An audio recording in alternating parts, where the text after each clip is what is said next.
आज आप यहाँ पे किस लिए जमा हुए हैं? मेरा नाम मोहम्मद शफी है और हम लोग यहाँ आए हैं।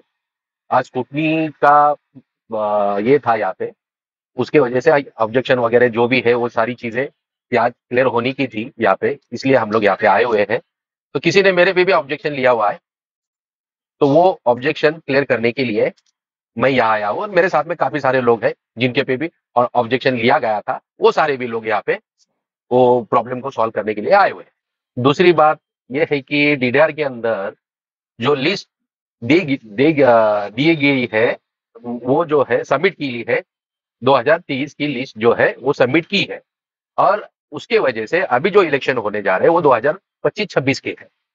तो 2023 के लिस्ट के ऊपर ही 2025 के इलेक्शन का सारा प्रोग्राम तय हो रहा, जबकि होना यह चाहिए था कि अब जो है 2025 की नई लिस्ट बन के उसके अंदर जो कम ज्यादा है वो सारा क्लियर करके वो लिस्ट पे काम होना चाहिए था। तो अब जो है 2023 के ही लिस्ट के ऊपर काम होने की वजह से उसके अंदर बहुत तफावत है, ऊपर नीचे मामले है, तो वो सारे मामले क्लियर करने के लिए हम लोग यहाँ पे आए। एक और बात बोलना जरूरी थी जो रह गई थी, 2023 की जो लिस्ट है उसके अंदर कुछ लोगों को लिस्ट बनाते वक्त इन्होंने मुर्दा डिक्लेयर किया है, मैयत डिक्लेयर किया है, और जबकि वो जिंदा है, वो जिंदा है और उनसे बात भी हो चुकी है, जाके बात करके भी आए हैं, और लेकिन यहाँ लिस्ट के अंदर उनको मैयत बताया गया है। तो इस तरीके के कई सारे बातें इसके अंदर मौजूद है। इसीलिए हम ये बात कर रहे थे कि 2023 की लिस्ट के बजाय अभी की फ्रेश 2025 की लिस्ट यहाँ पे सबमिट होना चाहिए थी, जो कि नहीं हो चुकी है। हमें सुनने में आया है कि आपकी तरफ से जो कमेटी मेंबर है, हाँ, उनके ऊपर गुन्हे दाखिल हो चुके हैं, ऐसा मैंने सुना है। तो क्या इसके बारे में थोड़ा सा बताइए। ये जो मांझी कमेटी थी जो 2015 से लेकर 2020 तक के चुन के आई थी यहाँ पर, इन्होंने एक बहुत बड़ा क्राइम किया हुआ है।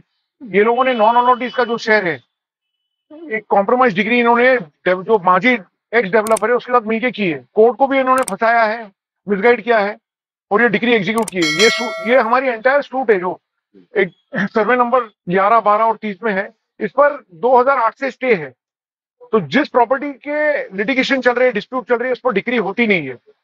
मैनेजिंग कमेटी ने कोर्ट को मिसगाइड करके आपस में बिल्डर और मैनेजिंग कमेटी ने जो डिक्री एग्जीक्यूट की है उसमें इन्होंने 17 जो नॉन अलॉटी मेंबर्स है इनकी मेंबरशिप पूरी खत्म कर दी गई है। और ये स्टेटस जो इनका नॉन अलॉटीज का है ये किसी भी पता नहीं है। डिक्री 2022 में की गई है जिससे मेंबरशिप के टोटल राइट्स खत्म हो गए हैं। जब तक के राइट्स रीइंस्टेट नहीं किए जाते कोर्ट की तरफ से, तब तक के इनका नाम या इनको इलेक्शन में कॉन्टेस्ट करना या वोट देना भी इलीगल होता है।